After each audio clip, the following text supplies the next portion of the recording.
जवळपास संपूर्ण भारतावर एकेकाळी मुघलांचं राज्य होतं, पण त्याच राज्याला छत्रपती शिवाजी महाराजांनी आणि मराठ्यांनी खिंडार पाडली आणि मराठ्यांचे भगवे झेंडे अटकेपार नेऊन पोहोचवले. पण अजून देखील ऑलमोस्ट 90% किल्ल्यांवर मुघलांच्या काही वंशजांचे खाणाखुणा आपल्याला पाहायला मिळतात आणि असाच काहीसा प्रकार ह्या AMK ट्रेकवर देखील आपल्याला पाहायला मिळतो. तुम्हाला दाखवून देतो इकडे या. मुघलांचा एक वंशज होता लकी, त्याच्या इथं आपल्याला खानाखुणा पाहायला मिळतात. बघा लकी आहे.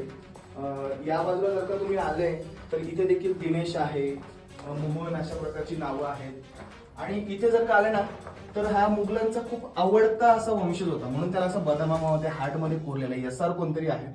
सो अशा प्रकारच्या मुघलांच्या वंशजांच्या खानाखुणा अजून देखील आपल्या 90% किल्ल्यांवर आपल्याला पाहायला मिळतात. मुघल तर निघून गेले, पण त्यांचे वंशज अजून देखील किल्ल्यांवर अशा खानाखुणांच्या स्वरूपामध्ये राहिलेले आहेत. सो ही खूप खेदाची गोष्ट आहे आपल्यासाठी.